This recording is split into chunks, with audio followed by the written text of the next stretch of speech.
Hello everyone, आप सभी का मोस्ट वेलकम है हमारे चैनल में।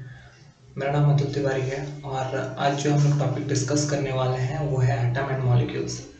तो आज जो हम लोग डिस्कस करेंगे वो एटम एंड मॉलिक्यूल्स के बारे में डिस्कस करके कुछ क्वेश्चन भी करेंगे। इस चीज़ में हम लोग बहुत सारे टॉपिक को कवर करते हैं, जैसे मोल्स है और बहुत सारे पार्टिकल्स हैं, आयंस हैं। इन सभी के बारे में आपको कॉन्सेप्ट देखने को यहाँ पर मिल सकता है। तो बेसिकली आज जो मैं थोड़ा पार्ट करवाऊंगा एटम एंड मॉलिक्यूल्स के, और ज़्यादा क्वेश्चन मैं ज़्यादा से ज़्यादा क्वेश्चन करवाऊंगा जिसमें से आपको बहुत सारे कॉन्सेप्ट क्लियर हो जाएंगे। तो फर्स्ट ऑफ ऑल जो हम लोग का चैप्टर है एटम एंड मॉलिक्यूल्स, तो क्वेश्चन यहाँ से अराइज हो रहा है कि एटम बोलते किसको है, व्हाट इज एटम, एटम क्या है। तो अगर हम लोग इसके बारे में बात करें एटम्स के बारे में, तो एटम्स के पीछे एक बहुत बड़ा हिस्ट्री रहा है। इसको खोज करने में बहुत सारे साइंटिस्ट रहे हैं। बहुत सारे साइंटिस्ट का अपना अपना नज़रिया रहा है इस चीज़ को बोलने में। जैसे कि इंडिया के एक फिलोसफर थे, उन्होंने एटम्स के बारे में बताया था कि उन्होंने मैटर के बारे में बताया था कि कोई भी मैटर अगर बनता है तो वो बहुत छोटे छोटे स्मॉल पार्टिकल से बनता है और उसी का नाम होता है एटम। मीन्स उन्होंने परमाणु बताया था, बट बहुत सारे लोगों का मानना ये था कि परमाणु का मतलब यही है कि परम जोड़ अणु। परम मतलब होता है अल्टीमेट, अणु मतलब होता है पार्टिकल्स। तो ये परम अणु से बना हुआ है। ये महर्षि कनाद इंडियन फिलोसफर का मानना था। उसके बाद डेमोक्रिटस का भी नाम ऐसा ही कुछ होता है। ये ग्रीक के थे, उन्होंने एटम का खोज किया और लास्टली जॉन डाल्टन ने इसको बताया। तो एटम होता क्या है? तो एटम एक तरह का बोल सकते हैं, atom is the smallest substance which can take part in chemical reaction, which can take part in chemical reaction। तो ये इतना स्मॉलेस्ट पार्ट है कि वो किसी भी केमिकल रिएक्शन में हिस्सा ले सकता है। ये दुनिया का सबसे स्मॉलेस्ट सब्सटेंस नहीं है, बट वो इतना जरूर है कि ये केमिकल रिएक्शन में हिस्सा ले सकता है। और एटम से भी छोटे कुछ चीज होते हैं, एटम्स के अंदर में जो होते हैं उसका नाम होता है proton, neutron and one of the most important thing is electron. तो इलेक्ट्रॉन सबसे इंपॉर्टेंट है। इलेक्ट्रॉन का खोज पहले किया गया था, फिर प्रोटॉन और फिर न्यूट्रॉन। तो इलेक्ट्रॉन क्या है एक्चुअली?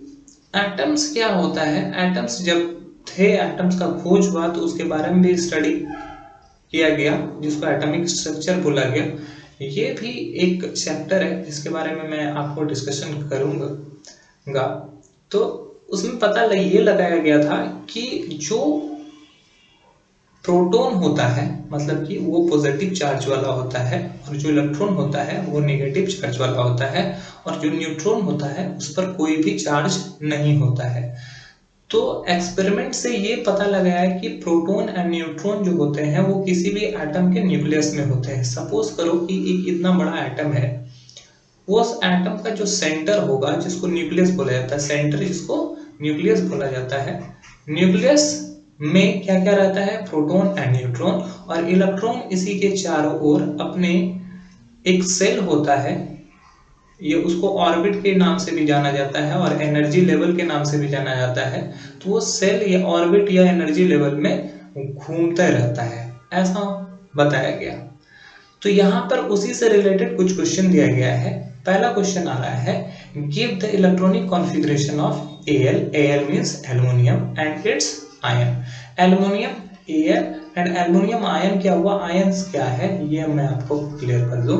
आयन उसको बोलते हैं जब कोई भी एटम अपने इलेक्ट्रॉन को डोनेट कर देता है, या किसी से इलेक्ट्रॉन एक्सेप्ट कर देता है, तो उस पर एक चार्ज आ जाता है, या तो पॉजिटिव चार्ज या फिर नेगेटिव चार्ज। तो उसी पार्टिकल्स को आयन बोलते हैं। या तो वो इलेक्ट्रॉन डोनेट करेगा तब वो आयन में कन्वर्ट होगा, या इलेक्ट्रॉन एक्सेप्ट करेगा तो वो आयन में कन्वर्ट होगा। तो एल्युमिनियम भी आयन में कन्वर्ट हो सकते हैं। एल्युमिनियम अपना 3 इलेक्ट्रॉन को डोनेट करता है, इसलिए उस पे 3+ आयन आता है। तो एल्युमिनियम का निकालना है एंड इट्स आयन, एल्युमिनियम का ये Al and aluminium ion Al3+। इस दोनों का इलेक्ट्रॉनिक कॉन्फ़िगरेशन लिखना है। इलेक्ट्रॉनिक कॉन्फ़िगरेशन मींस कि ये जो सेल में इलेक्ट्रॉन घूम रहा है वो कैसे घूम रहा है और कितने कितने के रेशियो में घूम रहा है, फर्स्ट ऑर्बिट में कितना इलेक्ट्रॉन घूम रहा है, यहाँ पर ये क्वेश्चन हो रहा है। तो किसी भी सेल में कितना भी अमाउंट में हम इलेक्ट्रॉन नहीं घुमा सकते हैं, उसके लिए एक फॉर्मूला है जिसका नाम है 2n²। 2n² ये बोर-बरी के द्वारा दिया गया था। 2n² मतलब कि जैसे सपोज कर लो ये ऑर्बिट है, ये सपोज करो ये ऑर्बिट है, ऑर्बिट के बाद ये फर्स्ट सेल लिया गया है तो n का वैल्यू वहां पर 1 हो जाएगा। अगर हम लोग n का वैल्यू 1 पुट करते हैं तो जो रिजल्ट आएगा वो आएगा 2। तो मतलब कि ऑर्बिट के बाद जो फर्स्ट सेल होगा उसमें हम सिर्फ 2 ही इलेक्ट्रॉन को मूव करा सकते हैं। अगर सेकंड सेल लेते हैं, सपोज करो n का वैल्यू 2 होता है, तो उस समय अगर 2n² के फॉर्मूला पर अगर इसको पुट करें तो ये फॉर्मूला के तहत ये हो जाएगा 8। तो ये 8 सेकंड सेल का कैपेसिटी कितना हो जाएगा 8। थर्ड सेल का कैपेसिटी अगर n का वैल्यू 3 रखकर पुट करें तो थर्ड सेल का कैपेसिटी हो जाएगा 18, फोर्थ सेल का कैपेसिटी हो जाएगा 32, फिफ्थ सेल का कैपेसिटी हो जाएगा 50। इस तरह से सेल का कैपेसिटी होता है। तो एल्युमिनियम का हम लोग को इलेक्ट्रॉनिक कॉन्फ़िगरेशन लिखना है, मतलब कि इलेक्ट्रॉन का डिस्ट्रीब्यूशन लिखना है कि किस सेल में कितना इलेक्ट्रॉन रह रहे हैं। तो फर्स्ट ऑफ ऑल हम लोग के पास ये जानना होगा कि एल्युमिनियम का इलेक्ट्रॉन होता कितना है, एल्युमिनियम के पास कितने इलेक्ट्रॉन है। तो एल्युमिनियम का एटॉमिक नंबर जिसको Z बोलते हैं वो होता है 13। ये आपको कम से कम 20 तक लर्न कर लेना चाहिए, एटॉमिक नंबर 1 से लेके 20 तक। तो एल्युमिनियम का एटॉमिक नंबर होता है 13। और कोई भी न्यूट्रल एटम अगर है, अगर न्यूट्रल एटम है, फॉर न्यूट्रल एटम एक फॉर्मूला होता है जिसको मैं आपको बता दूं कि Z = P = E। इसका मतलब ये है कि जितना उसमें एटॉमिक नंबर होता है उतना ही उसका प्रोटॉन नंबर होता है और उतना ही उसमें इलेक्ट्रॉन होता है। तो एल्युमिनियम का अगर Z 13 है, मतलब कि एटॉमिक नंबर 13 है, तो यहाँ पे नंबर ऑफ प्रोटॉन वो भी 13 है एंड नंबर ऑफ इलेक्ट्रॉन वो भी 13 है।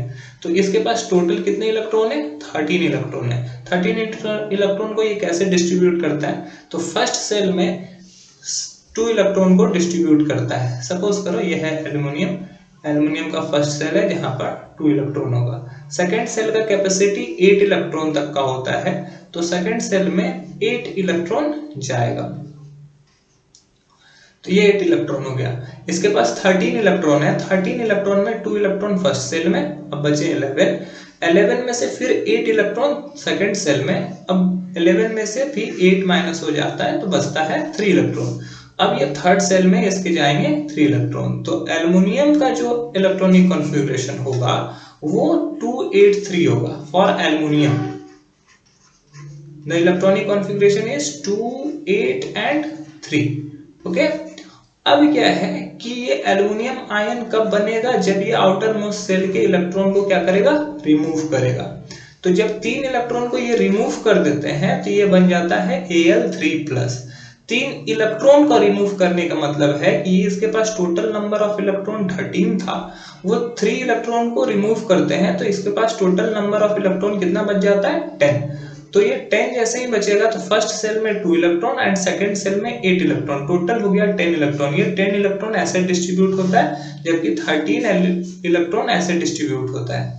तो Al3+ का जो इलेक्ट्रॉनिक कॉन्फ़िगरेशन होगा वो हो जाएगा 2 and 8। अब बात करते हैं सेकंड क्वेश्चन की, oxygen atom and it's ion. यहाँ पर भी वैसा ही क्वेश्चन है, ऑक्सीजन एटम ठीक है, एंड ऑक्सीजन आयन O2-। यहाँ पर क्या होगा, ऑक्सीजन अपने आप को नेगेटिव चार्ज लेके आएगा। निगेटिव चार्ज क्यों आएगा वो भी मैं बताता हूँ। तो ऑक्सीजन का एटॉमिक नंबर क्या होता है? ऑक्सीजन का atomic number Z equals to होता है 8। और अब हमने न्यूट्रल एटम के लिए क्या बताया है? Z equals to E equals to P। तो P भी 8 हो जाएगा और E भी क्या हो जाएगा? 8 हो जाएगा। इसके बाद एटॉमिक नंबर, प्रोटॉन नंबर और इलेक्ट्रॉन नंबर 8 है। अब क्या करता है, अगर यहाँ पे सेल डिस्ट्रीब्यूशन मैंने बता दिया कि 2, 8, 18, 32 एंड 50 इस तरह से इलेक्ट्रॉन का सेल का कैपेसिटी है। तो अगर ऑक्सीजन के लिए लिखें O के लिए, तो ऑक्सीजन का फर्स्ट सेल में 2 इलेक्ट्रॉन जाएगा और सेकंड सेल में 6 इलेक्ट्रॉन जाएगा। अब बोलो, किसी का क्वेश्चन ये भी हो सकता है कि यहाँ सर कैपेसिटी तो 8 इलेक्ट्रॉन का है, तो फिर ऑक्सीजन में 6 ही क्यों डालेंगे? तो इसलिए 6 डालेंगे क्योंकि ये 8 जो है वो मैक्सिमम कैपेसिटी है। मैक्सिमम कैपेसिटी मींस ज्यादा से ज्यादा 8 हो सकता है, 8 से कम हम कुछ भी रख सकते हैं, बट 8 से ज्यादा हम लोग बिल्कुल भी नहीं रख सकते। तो ऑक्सीजन एटम का इलेक्ट्रॉनिक कॉन्फ़िगरेशन हो जाएगा 2 and 6। अब बात रहा ऑक्सीजन आयन का। तो ऑक्सीजन आयन क्या है? यहाँ आउटर मोस्ट सेल में 6 इलेक्ट्रॉन है। ये ऑक्टेट कंप्लीट करने के लिए 2 इलेक्ट्रॉन किसी ना किसी से एक्सेप्ट करता है। तो ये 2 इलेक्ट्रॉन एक्सेप्ट करने से इस पर 2 माइनस चार्ज होता है। माइनस चार्ज इसलिए क्योंकि इसके पास पहले 8 इलेक्ट्रॉन था और ये 2 इलेक्ट्रॉन और भी एक्सेप्ट करता है। तो टोटल नंबर ऑफ इलेक्ट्रॉन 10 हो जाता है। इलेक्ट्रॉन पर माइनस चार्ज है, प्रोटॉन पर प्लस चार्ज है। तो प्लस चार्ज और माइनस चार्ज को जब देखोगे तो माइनस का मैग्नीट्यूड ज्यादा है, इसलिए यहाँ पे 2 माइनस यहाँ पर आया। और अब इसके पास 10 इलेक्ट्रॉन है। 10 इलेक्ट्रॉन के लिए इलेक्ट्रॉनिक कॉन्फ़िगरेशन हो जाएगा, फर्स्ट सेल में 2 इलेक्ट्रॉन एंड सेकेंड सेल में 8 इलेक्ट्रॉन। तो ये O2 माइनस का जो इलेक्ट्रॉनिक कॉन्फ़िगरेशन होगा वो होगा 2 and 8। तो इस तरह से हम लोगों ने पहला कॉन्सेप्ट समझ लिया इलेक्ट्रॉनिक कॉन्फ़िगरेशन के बारे में। अब चलते हैं दूसरे क्वेश्चन पर। दूसरा क्वेश्चन है write down the formula of. Question दिया गया है write down the formula of. Formula लिखना है हम लोग को। First sodium oxide, aluminium chloride, magnesium hydroxide and calcium carbonate. Formula लिखने के लिए आपको कुछ रूल्स याद रखना होगा। सबसे फर्स्ट ऑफ ऑल पहले आप लोग को वैलेंसी याद रखना होगा। वैलेंसी किसको बोलते हैं? तो वैलेंसी होता है to complete octet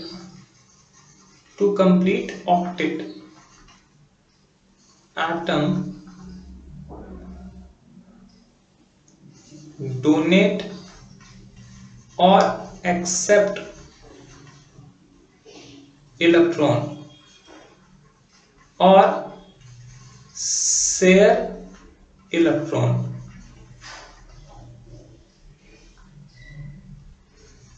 which is called valency. देखो, अपना ऑक्टेट कंप्लीट करने के लिए या फिर वैलेंसी के लिए बोल सकते हो the combining capacity. The combining capacity किसी भी सेल का कंबाइनिंग कैपेसिटी ऑफ एटम, किसी भी एटम का कंबाइनिंग कैपेसिटी जो होगा वो उसका वैलेंसी होगा। सपोज करो कि सोडियम का एटॉमिक नंबर 11 और इसका इलेक्ट्रॉनिक कॉन्फ़िगरेशन 281 है। तो ये सबसे इंपॉर्टेंट रूल होता है ऑक्टेट रूल। ऑक्टेट इसलिए क्योंकि ऑक्टेट अगर कंप्लीट हो जाएगा तो एटम स्टेबल हो जाएगा। तो हर एटम स्टेबल होने के लिए ऑक्टेट कंप्लीट करना चाहता है। तो सोडियम अगर ऑक्टेट कंप्लीट करना चाहेगा आउटर मोस्ट सेल में, तो इसको ये एक इलेक्ट्रॉन को क्या करना होगा? डोनेट करना होगा। तो ये अपने ऑक्टेट कंप्लीट करने के लिए एक इलेक्ट्रॉन डोनेट कर रहा है, तो इसका वैलेंसी 1 हो जाएगा। और उसी तरह क्लोरीन के बारे में बात करें तो इसका इलेक्ट्रॉनिक कॉन्फ़िगरेशन हो जाएगा 287। तो इसके आउटर मोस्ट सेल में 8 इलेक्ट्रॉन, इसको कंप्लीट करने के लिए एक इलेक्ट्रॉन को यहाँ पर एक्सेप्ट करना होगा, तब भी वैलेंसी हो जाएगा 1। तो ऑक्टेट कंप्लीट करने के लिए जो ये इलेक्ट्रॉन चाहे डोनेट करे या एक्सेप्ट करे वो उसका वैलेंसी कहलाता है। तो यहाँ पे वैलेंसी हम लोग को जानना होता है। सोडियम ऑक्साइड है पहला क्वेश्चन। तो सोडियम Na जिसका वैलेंसी मैंने यहाँ पे भी आपको दिखाया कि जिसका वैलेंसी 1 होता है, तो ऐसे आपको लिखना है सोडियम का वैलेंसी 1 एंड ऑक्साइड ऑक्सीजन का वैलेंसी होता है 2। और हम लोग को यहाँ पे करना होता है क्रॉस मल्टीप्लीकेशन। तो इससे जो फॉर्मूला आएगा वो हो जाएगा Na2O, जिसका नाम हो गया सोडियम ऑक्साइड। सोडियम ऑक्साइड का फॉर्मूला नेम हो गया Na2O। दूसरा है एल्युमिनियम क्लोराइड। तो एल्युमिनियम क्लोराइड का फॉर्मूला अगर हम लोग देखें तो Al एल्युमिनियम के लिए सिंबल है और क्लोराइड के लिए Cl। एल्युमिनियम का जो वैलेंसी है वो होता है 3 और क्लोरीन का वैलेंसी होता है 1। जब हम लोग इसको क्रॉस मल्टीप्लिकेशन करते हैं तो क्या होता है Al एंड Cl3। अब किसी का क्वेश्चन ये भी हो सकता है कि Cl पहले क्यों नहीं लिखाया और एल्युमिनियम बाद में क्यों नहीं लिखा सकता है, एल्युमिनियम को हम लोग पहले क्यों रखे और क्लोरीन को बाद में। तो ऐसा इसलिए है क्योंकि जो इलेक्ट्रोपॉजिटिव एलिमेंट होता है, मतलब जो इलेक्ट्रॉन डोनेट करता है, उसको हम लोग पहले लिखते हैं और जो इलेक्ट्रोनेगेटिव होता है उसको हम लोग बाद में लिखते हैं। तो एल्युमिनियम यहाँ पहले है और क्लोराइड बाद में, तो इसका नाम हो गया aluminium chloride AlCl3। Magnesium hydroxide. तो सबसे पहले मैग्नीशियम का नाम जानना होगा। मैग्नीशियम का सिंबल होता है Mg और इसका वैलेंसी होता है 2 और हाइड्रोक्साइड OH और इसका वैलेंसी होता है 1। तो जब हम लोग इस क्रॉस मल्टीप्लिकेशन करते हैं इसका, तो हम लोग को देखने को मिलता है MgOH होल 2। ओके, तो ये मैग्नीशियम हाइड्रोक्साइड का फॉर्मूला है। And last one is calcium carbonate. Calcium carbonate. तो सबसे पहले हम लोग को कैल्शियम लिखना होगा और फिर कार्बोनेट लिखना होगा और दोनों का वैलेंसी लिखना होगा। तो कैल्शियम का सिंबल होता है Ca और कार्बोनेट का सिंबल होता है CO3। कैल्शियम का वैलेंसी होता है 2 एंड कार्बोनेट का भी वैलेंसी होता है 2। अब क्रॉस मल्टीप्लिकेशन करेंगे, जब यहाँ पर सेम वैल्यू हो जाए तो वो एक दूसरे को कट कर सकते हैं। 2 और 2 एक दूसरे से कट हो गया और बच गया CaCO3। इसका नाम हो गया कैल्शियम कार्बोनेट। तो ये कॉन्सेप्ट था किसी भी एटॉमिक फॉर्मूला लिखने का, ठीक है, जो एटम एंड मॉलिक्यूल्स को जान के ही आप लिख पाएंगे। अब तीसरा क्वेश्चन पे आ जाते हैं। तीसरा क्वेश्चन है right the name of the following compound. कुछ कंपाउंड के नाम लिखने हैं जैसे NaS, Na2SO4, MgOH, AgBr। तो सबसे पहले NiS। Ni मीन्स होता है निकेल, ये आपको याद रखना होगा। निकेल एंड S मतलब होता है सल्फर। लेकिन सल्फर अगर किसी भी एलिमेंट के साथ जुड़ा होता है तो उसको सल्फाइड के फॉर्म में हम लोग जानते हैं, ओके, सल्फाइड के रूप में। तो इसका पूरा नाम हो जाएगा निकेल सल्फाइड।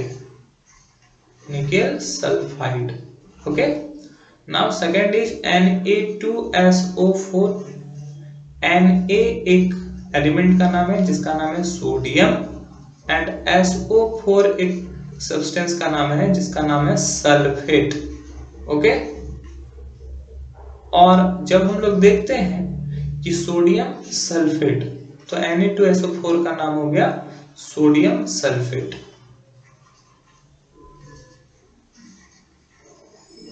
एक और क्वेश्चन है, तीसरा नंबर क्वेश्चन, MgOH होल 2।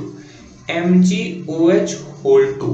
तो फर्स्ट ऑफ ऑल हम लोग को जानना होगा Mg किसको बोलते हैं। Mg बोलते हैं मैग्नीशियम को, ओके। मैग्नीशियम का सिंबल है Mg एंड OH किसको बोलते हैं, OH बोलते हैं हाइड्रोक्साइड को।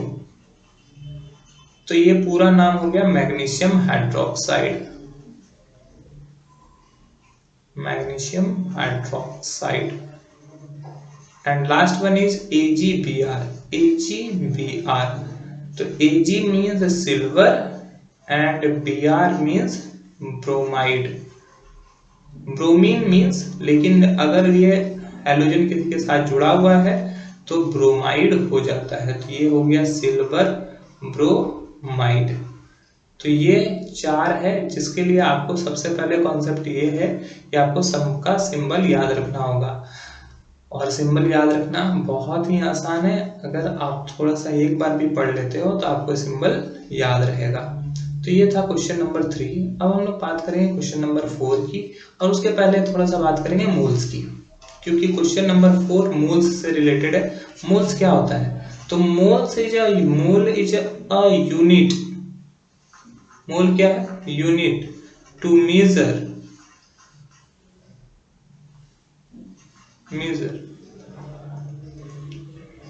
the amount of substance। to measure amount of substance। बहुत छोटा से छोटा चीज को अगर नापने के लिए कुछ ऐसे चीज हैं जो हम लोग को खुले आंख से बिल्कुल भी नहीं दिखते। तो अगर उस चीज को अगर हम लोग मेजर करते हैं तो वो मोल के फॉर्म में मेजर करते हैं। जैसे हम लोग बोलते हैं 1 डजन, इसका मतलब तो है 12 सब्सटेंस या 12 पार्टिकल्स या 12, ठीक है। 1 डजन का मतलब होता है 12। उसी तरह मोल्स, मोल्स मतलब कि एक मोल्स का मतलब होता है 6.022 इंटू 10⁻23 पार्टिकल्स, अगर पार्टिकल्स का बात करें तो। इसी को बोलते हैं एवोगाड्रो नंबर, एवोगाड्रो नंबर, क्योंकि इसको एवोगाड्रो ने ही खोज किया था। और ये होता है 6.022 इंटू 10⁻23 पार्टिकल्स। अब हम लोग को क्वेश्चन दिया हुआ है मोल से related, find the number of moles. हम लोग को नंबर ऑफ मोल्स निकालना है। तो नंबर ऑफ मोल्स के कुछ फॉर्मूला होते हैं। तो नंबर ऑफ मोल्स के फॉर्मूला, हम दो फॉर्मूला बता रहे हैं नंबर ऑफ मोल्स। ये दो फॉर्मूला है, एक mass, given mass by molecular mass. ये हो गया एक नंबर ऑफ मोल्स निकालने का एक फॉर्मूला। जबकि दूसरा फॉर्मूला है नंबर ऑफ मोल्स निकालने का, number of particles, number of given particles by Avogadro number. ये दो चीज से हम लोग नंबर ऑफ मोल्स निकाल सकते हैं। तो यहाँ पे हम लोग को निकालना है find the number of moles of 46 gram of Na atom. तो 46 gram number of moles equals to क्या होता है, मास बाय मॉलिक्यूलर मास। तो मास हम लोग को यहाँ पे दिया हुआ है 46 ग्राम, 46 ग्राम ऑफ Na। तो 46 gram of Na and molecular mass. तो मॉलिक्यूलर मास क्या होता है, सोडियम का मॉलिक्यूलर मास, Na का जो मॉलिक्यूलर मास होता है वो 23 है। तो ये 23। तो नंबर ऑफ मोल्स यहाँ पे कितने आ जाएंगे, नंबर ऑफ मोल्स आ जाएंगे 23 2 जा 46, नंबर ऑफ मोल्स 2। अब उसी तरह 32 gram of O2 molecules, O2 molecule. तो first of all number of moles का फॉर्मूला क्या होता है, number of moles mass by molecular mass, okay, mass by molecular mass, ये फॉर्मूला होता है। यहाँ पे मास कितना दिया हुआ है 32 ग्राम एंड मॉलिक्यूलर मास कितना हो जाएगा, O2 एटम है, एक ऑक्सीजन का वेट होता है 16, तो यहाँ पे O2 है तो 16 इंटू 2, तो एक एटम का वेट हो जाएगा 32 ग्राम।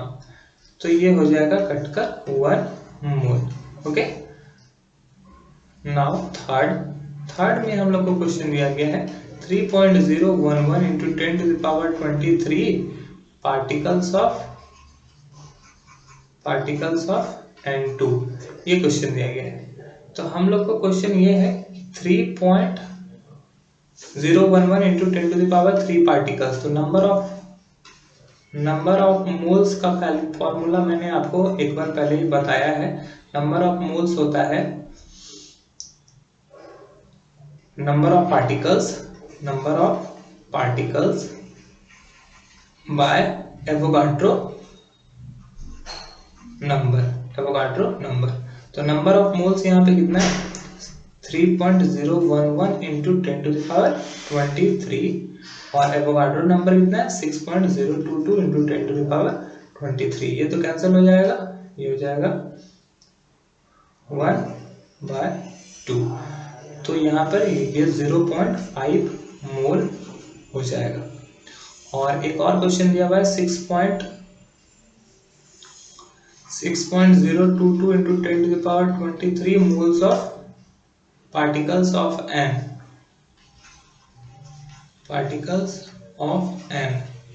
तो पार्टिकल्स ऑफ N, तो हम लोग इसको N/N नोट से भी दिखा सकते हैं। तो नंबर ऑफ पार्टिकल्स दिया हुआ है 6.022 इंटू 10⁻23 और ये N नोट जो है इसी को एवोगाड्रो नंबर बोलते हैं, ये भी है 6.022 इंटू 10⁻23।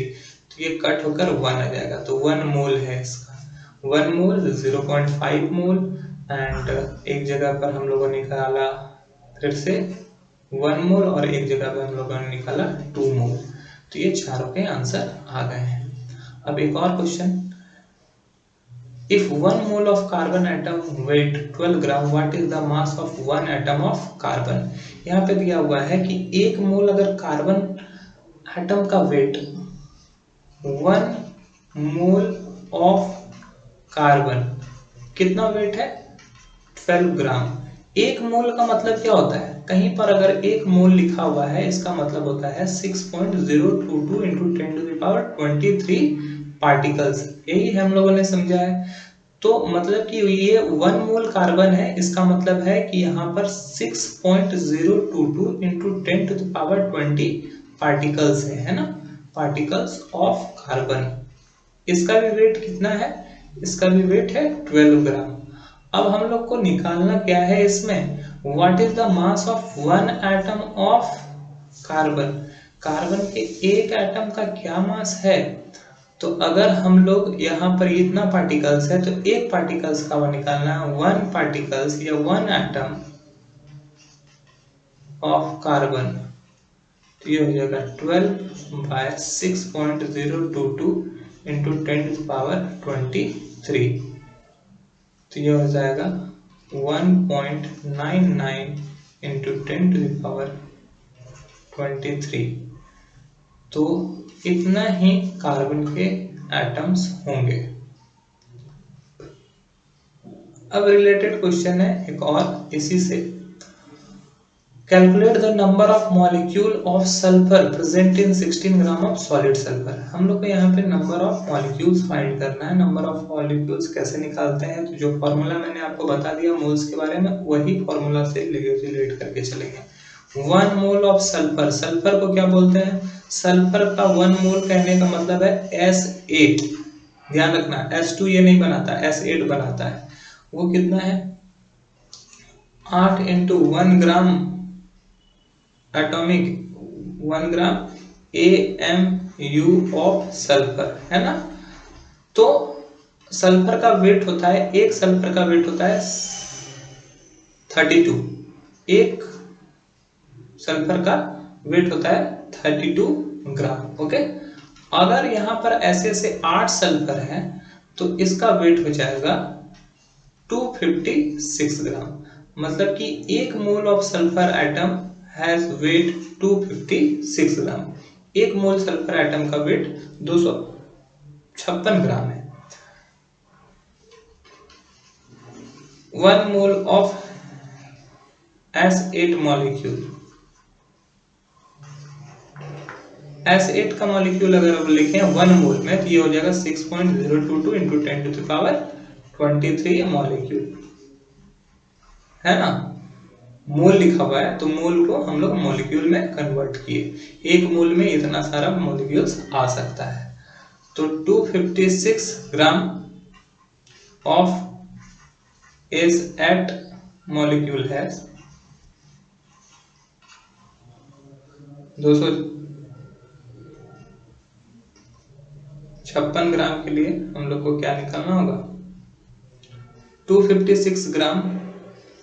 यहाँ पर क्वेश्चन में नहीं दिया, हम लोग को दिया है 16 ग्राम में, तो हम लोग यहाँ पे 16 ग्राम कर लेते हैं। 16 ग्राम को करने के बाद हम लोग का ये क्वेश्चन आ जाएगा 6.022 into 10 to the power 23 by 256 into 16। जब हम लोग इसको कट करते हैं तो ये ऑलमोस्ट आता है 3.76 into 10 to the power 22 molecules. और लास्ट क्वेश्चन हम लोगों ने दिया है मॉलिक्यूलर वेट से रिलेटेड।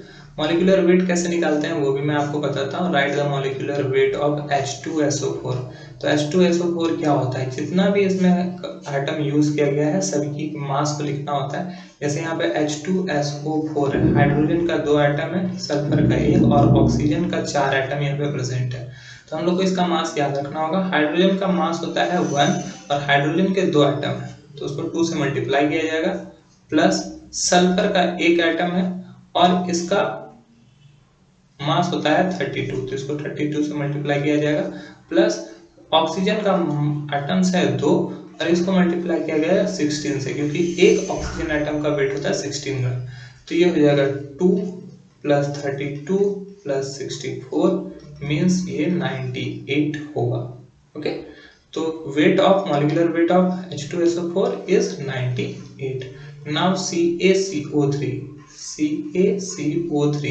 तो Ca का जो वेट होता है वो होता है 40, कार्बन का जो वेट होता है वो होता है 12 और ऑक्सीजन का वेट होता है वो होता है 16। तो कैल्शियम का कितना एटम है, यहाँ पर एक एटम है 1 × 40 प्लस कार्बन का कितना एटम है, एक एटम है 1 × 12 प्लस ऑक्सीजन का कितना एटम है 3 × 16। तो ये हो जाएगा 40 + 12 + 48, तो ये हो जाएगा 100। तो ये कैल्शियम कार्बोनेट के मॉलिक्यूलर वेट के बारे में बात करें तो वो आएगा 100। Now third one is HNO3। तो हाइड्रोजन का वेट होता है 1, नाइट्रोजन का वेट होता है 14, ऑक्सीजन का वेट होता है 16। तो यहाँ पर क्या है कि हाइड्रोजन का एक एटम है 1 × 1 प्लस नाइट्रोजन का एक एटम है 1 × 14 एंड ऑक्सीजन का 3 एटम है। तो oxygen equals to 3 × 16, that is 1 + 14 + 48, तो ये हो जाएगा 63। And now last one 4 one CONH2 means urea में हम लोग देख लो क्या है। तो कार्बन, ऑक्सीजन, नाइट्रोजन, हाइड्रोजन। तो कार्बन का एक एटम है, कार्बन का वेट होता है 12, ऑक्सीजन का भी एक एटम है, इसका भी वेट होता है 16 प्लस नाइट्रोजन का यहाँ पे 2 वेट है, एक यहाँ पर से नाइट्रोजन, यहाँ से होल 2 है। तो नाइट्रोजन का 2 एटम है और नाइट्रोजन का वेट होता है 14 ग्राम प्लस हाइड्रोजन यहाँ भी 2 और यहाँ पे 2, तो 2 2 4 हाइड्रोजन होता है। तो हाइड्रोजन के लिए 1 × 4, तो ये हो जाएगा 12 + 16 + 28 + 4, तो ये हो जा रहा है 60। तो molecular weight of urea is 60। तो ये था आज का क्लास जिसमें मैंने आपको molecular weight, number of moles, number of molecules, chemical formula, chemical name and electronic configuration के बारे में बताया। That's all, thank you.